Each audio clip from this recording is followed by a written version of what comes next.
ಗುಂಡು ನೀ ಏನಾರು ಹೇಳು, ಇಲ್ಲಿ ನಾವೆಲ್ಲರೂ ಇದ್ದೀವಿ, ಹಂಗೆ ಮಕ್ಕಳನ್ನು ಕರ್ಕೊಂಬರ್ಬಾರ್ದಾಗಿತ್ತೇನ? ಅಯ್ಯೋ ಅಜ್ಜಿ, ಮಕ್ಳು ಇಲ್ದೇ ಇರೋದಕ್ಕೆ ನಾವೆಲ್ಲ ನೆಮ್ಮದಿಯಾಗಿರೋದು. ಅವ್ರೇನಾದ್ರೂ ಇದ್ದಿದ್ರೆ ಅದೇನು ಇದೇನು ಅದ್ಯಾಕೆ ಇದ್ಯಾಕೆ ಅಂತ ತಲೆ ತಿನ್ಬಿಟ್ಟಿರೋರು. ಸುಮ್ಮನಿರಿ. ಸುಮ್ನಿರ.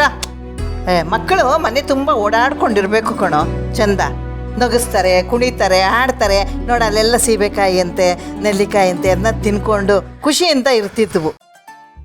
ನೋಡು, ಇನ್ನೊಂದ್ಸಲ ಬರುವಾಗ ಕರ್ಕೊಂಡು ಬರ್ಬೇಕು, ಗೊತ್ತಾಯ್ತಾ? ಆಯ್ತಾಯ್ತು. ಹಂಗೆ ಆ ಪಾರ್ಥನ್ನು ಕರ್ಕೊಂಡು ಬಾರೋ, ಅವ್ನು ಈ ಕಡೆಗೆ ಬಂದೇ ಇಲ್ಲ, ನೋಡಿ ಒಂದು ಸ್ವಲ್ಪ ಸಂತೋಷ ಪಡ್ತಾನೆ ಅವನು. ಆಯ್ತು, ಹೇಳ್ತೀನಿ. ನೀನು ಅಲ್ಲಿ ಹೋಗಿ ಅಟೆಂಡೆನ್ಸ್ ಆಗದೆ ಇದ್ರೆ ಅಜ್ಜಿ ಕೋಲ್ ತಗೋತಾರೆ ಅಂತ. ಕೋಲ್ ಇನ್ ಬೈಕಾರ ಬಂದೇ ಬರ್ತಾನೆ. ಹಾಗೆ ಆನಂದಣ್ಣ ಅಪರ್ಣಕ್ಕ ಇದ್ದಿದ್ರು ಚೆನ್ನಾಗಿರ್ತಿತ್ತು. ಜಾಲಿಯಾಗಿ ಮಾತಾಡ್ಕೊಂಡಿರ್ತಾರೆ ಅಲ್ಲ? ಹೌದು ಕಣ, ಅವನು ಬರಬೇಕಾಗಿತ್ತು. ಅವನು ಇದ್ದಿದ್ರೆ ಎಲ್ರಿಗೂ ತಮಾಷೆ ಮಾಡಿ ನಗಿಸ್ತಾ ಕಾಲ ಕಳೆದು ಬಿಡ್ತಿದ್ದ. ಅಜಯ್, ನಾವು ಬಂದವಲ್ಲ. ಅಯ್ಯೋ,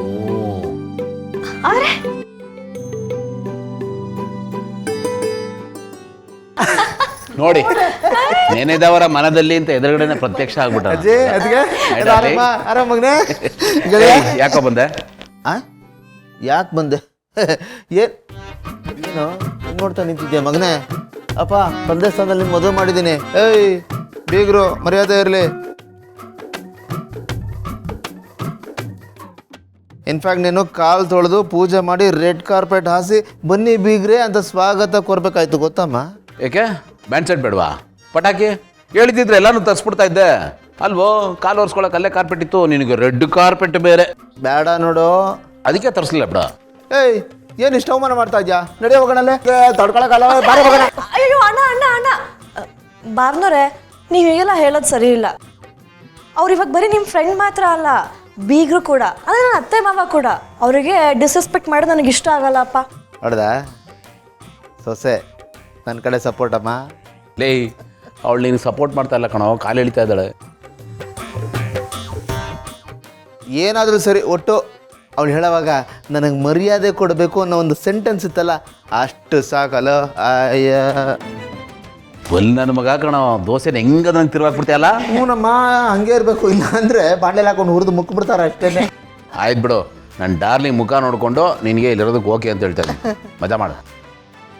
ಓ, ಯಾರ ಮುಖನ ನೋಡು, ಒಟ್ಟಿನಲ್ಲಿ ನನಗೆ ಸುಮ್ಮನೆ ಬಿಟ್ಬಿಡಪ್ಪ ಸ್ವಾಮಿ.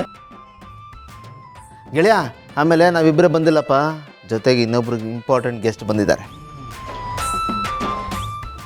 ಇನ್ಯಾರು ಬಂದಿದ್ದಾರೋ? ಬನ್ನಿ ಅಂಕಲ್.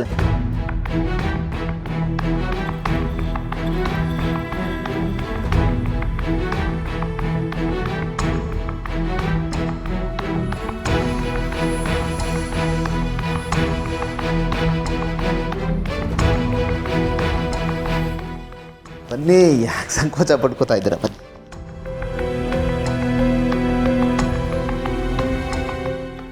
ಗೆಳೆಯ, ಈಗ ಇವರು ಮೊದಲಿನ ಮಾವಯ್ಯ ಅಲ್ಲ. ನಾನು ಹೇಳಿದ್ದೀನಲ್ಲ, ತುಂಬ ಬದಲಾಗಿದ್ದಾರಪ್ಪ. ಎಲ್ಲ ಥರದ ಸಹಾಯ ಮಾಡ್ತಾ ಇದ್ದಾರೆ ನಮಗೆ. ಆಮೇಲೆ ನಿನ್ನ ಕಾರ್ ಕಳೆದೋಗಿತ್ತಲ್ಲ, ಇಂಥ ಕಡೆ ಇದೆ ಅಂತ ಮಾಹಿತಿ ಕೊಟ್ಟಿದ್ದೆ ಇವರು. ಕೇಳತ್ಕೇನ? ಹೌದು ಗೌತಮ್ ಅವರೇ, ಅವರಿಂದ ತುಂಬಾ ಸಹಾಯ ಆಗಿದೆ. ತೆರೆಮರೆಯಲ್ಲಿ ಇದ್ಕೊಂಡು ಅವ್ರು ತುಂಬಾ ಮಾಡಿದ್ದಾರೆ. ಹೌದು ಬಾಬ್ನವ್ರೆ, ಅವ್ರು ತುಂಬ ಬದಲಾಗಿದ್ದಾರೆ. ನೀವಿಬ್ಬರು ಒಂದಾಗಬೇಕು ಅಂದರೆ ನಾವೆಷ್ಟು ಪ್ರಯತ್ನ ಪಟ್ಟಿದ್ದೀವೋ ಅಷ್ಟೇ ಪ್ರಯತ್ನ ಅವರು ಕೂಡ ಪಟ್ಟಿದ್ದಾರೆ.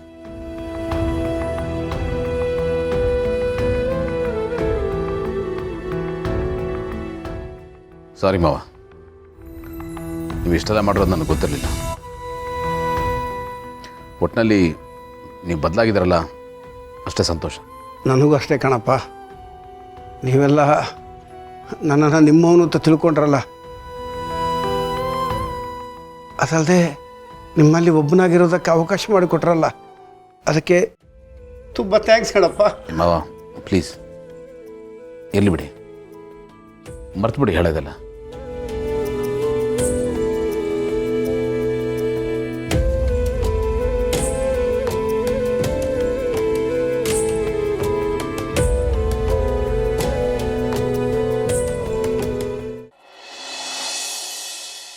ಏನು ಹೇಳಿ ಗೆಳೆಯ, ಅಜ್ಜಿ ತೋಟನ ಸಖತ್ತಾಗಿ ಮೇಂಟೈನ್ ಮಾಡಿದ್ದಾರೆ. ಏಯ್, ಅದೆಲ್ಲ ಇರಲಿ, ನೀನು ಯಾಕೆ ಇದ್ದಕ್ಕಿದ್ದಾಗೆ ಸಡನ್ನಾಗಿ ಓಡ್ ಬಂದೆ ಅಂತ ನನಗೆ ಹೇಳಲೇ ಇಲ್ಲ. ಹಾಂ, ಅದಕ್ಕೇನು ಕರ್ಕೊಂಬಂದ್ಬಿಟ್ಟಲ್ಲಪ್ಪ ಸೆಕೆಂಡ್ ಹನಿಮೂನ್ಗೆ. ಅದಕ್ಕೆ ನಾನು ಅಪ್ಪಣ್ಣನ ಕರ್ಕೊಂಬಂದಿದ್ದೆ. ಬರ್ನ್ ಆಗ್ತಾ ಇದೆ ಹೋಟೆಲ್. ಒಳ್ಳೆ ಹೆಣ್ಮಕ್ಳ ಥರ ಹೊಟ್ಟೆ ಹೊರ್ಕೋತಿಲ್ಲ ಲೇ. ಈ ಥರ ಜಲಸಿ ಪಡೋದಕ್ಕೆ ಪೇಟೆಂಟ್ ರೈಟ್ ಹೋಲ್ಡರ್ ಕಣ ನೀನು. ಇದೊಂದೇ ಅಲ್ಲ, ಎಲ್ಲ ವಿಷಯದಲ್ಲೂ ಪೇಟೆಂಟ್ ಅವ್ರ ಹತ್ರನೇ ಇರುತ್ತಪ್ಪ. ನಾ ಬರೀ ಫ್ರಾಂಚೈಸಿ ಹೋಲ್ಡರ್ಸ್ ಅಷ್ಟೇನೆ. ಏನು ಪುಣ್ಯ ಅಂತ ಬಿಡು, ಅದಕ್ಕೆ ಆ ಥರ ಇಲ್ಲ, ಒಳ್ಳೆಯವ್ರು ಸಿಕ್ಬಿಟ್ಟಿದ್ದಾರೆ. ಏಯ್ ಮಾವ ಮಾವ ಮಾವ ಮಾವ ಮಾವ ಎದಳಿ ಮಾವ. ಏನು ಮಾಡ್ತಾ ಇದ್ದೀರಾ ನೀವು? ನನಗಿಂತ ದೊಡ್ಡವ್ರು ಹಾಗೆಲ್ಲ ಮಾಡಬಾರ್ದು. ನೀವು ನನಗೆ ಆಶೀರ್ವಾದ ಮಾಡಬೇಕು ಪ್ಲೀಸ್. ಗೌತಮ್, ನಾನು ನಿಮಗೆ ತುಂಬ ಅನ್ಯಾಯ ಮಾಡಿಬಿಟ್ನಪ್ಪ. ನಿನ್ನ ವಿಷಯದಲ್ಲಿ ಸಿಕ್ಕಾಪಟ್ಟೆ ತಪ್ಪುಗಳಾಗೋಗಿದೆ. ಮಾಡಬಾರ್ದು ಪಾಪ ಎಲ್ಲ ಮಾಡಿಬಿಟ್ಟೆ ಗೌತಮ್. ಅದಕ್ಕೆ ಕ್ಷಮೆ ಅನ್ನೋದೇ ಇಲ್ಲ. ಗೌತಮ್, ನನ್ನಿಂದ ನೀನು ಎಷ್ಟು ನೋವು ಅನುಭವಿಸಿದೆ ಅಂತ ನನಗೆ ಗೊತ್ತು. ಆದರೆ ನೀನು ನನ್ನನ್ನು ಜೈಲಿಂದ ಬೇರೆ ಬಿಡಿಸ್ಕೊಂಡ್ಬಂದಿಯಲ್ಲೋ. ಆಗಲೇ ನನ್ನ ಮನಸ್ಸು ಬದಲಾಗಿತ್ತು, ನನ್ನ ಆತ್ಮಸಾಕ್ಷಿ ನನ್ನ ಕಪಾಳಕ್ಕೆ ಹೊಡೆದತ್ತು. ಆಗಲೇ ತೀರ್ಮಾನ ಮಾಡಿಬಿಟ್ಟೆ ಗೌತಮ್, ಇನ್ನು ಬದುಕೋಷ್ಟು ದಿನ ಒಳ್ಳೆಯವನಾಗಿ ಬದುಕಬೇಕು, ಇನ್ನು ಇರೋಷ್ಟು ದಿವಸ ಮನುಷ್ಯನಾಗಿ ಬದುಕಬೇಕು ಅಂತ. ನಾನು ಆನಂದಪುರ ಹತ್ರ ಹೇಳಿದೆ. ಅದಕ್ಕೆ ಅವ್ನು ಹೇಳ್ದೆ, ಒಂದು ಒಳ್ಳೆ ದಿನ ನೋಡಿ ನಿನ್ನ ಮೀಟ್ ಮಾಡಿಸ್ತೀನಿ ಅಂತ. ಗೌತಮ್, ಆ ದಿವಸ ಇವತ್ತು ಬಂದೇ ಬಿಡ್ತಲ್ಲ. ನನ್ನ ಕ್ಷಮಿಸ್ತೀಯಲ್ಲ? ಮಾವ ನೋಡಿ, ಆಗಿದ್ದಾಗೋಯ್ತು. ನಾವು ಹಿಂದೆ ನಡೆದಿದ್ದನ್ನು ಹಿಡ್ಕೊಂಡು ಕೂತ್ಕೊಂಡ್ರೆ ಮುಂದಕ್ಕೆ ಹೆಜ್ಜೆ ಇಡೋಕ್ಕಾಗಲ್ಲ. ನೀವು ತಪ್ಪು ಮಾಡಿದ್ರಿ ನಿಜ, ಅದನ್ನು ಒಪ್ಕೊಂಡಿದ್ದೀರಾ. ನೋಡಿ, ಪಶ್ಚಾತ್ತಾಪಕ್ಕಿಂತ ಬೇರೆ ಶಿಕ್ಷೆ ಇಲ್ಲ, ಇನ್ನೊಂದು ಗಿಲ್ಟ್ ಇಲ್ಲ. ನೀವು ಪ್ರಾಯಶ್ಚಿತ್ತ ಬೇರೆ ಮಾಡ್ಕೊಂಡಿದ್ದೀರಾ. ಇನ್ನೇನಿದೆ ಹೇಳಿ, ಬದಲಾಗಿದ್ದೀರಾ. ನನಗೆ ಬಹಳ ಖುಷಿ ಆಯಿತು. ನಿಮಗೆ ಮನೆಯವರೆಲ್ಲ ಬದಲಾಗಿ ನಮ್ಮನೆ, ನನ್ನ ಕುಟುಂಬ ಮೊದಲಿನ ಥರ ಇದ್ದಿದ್ರೆ ಎಷ್ಟು ಚೆನ್ನಾಗಿರೋದು. ಗೌತಮ್, ನನ್ನ ನಿಜವಾಗ್ಲೂ ಕ್ಷಮಿಸಿದೆಯಲ್ಲ?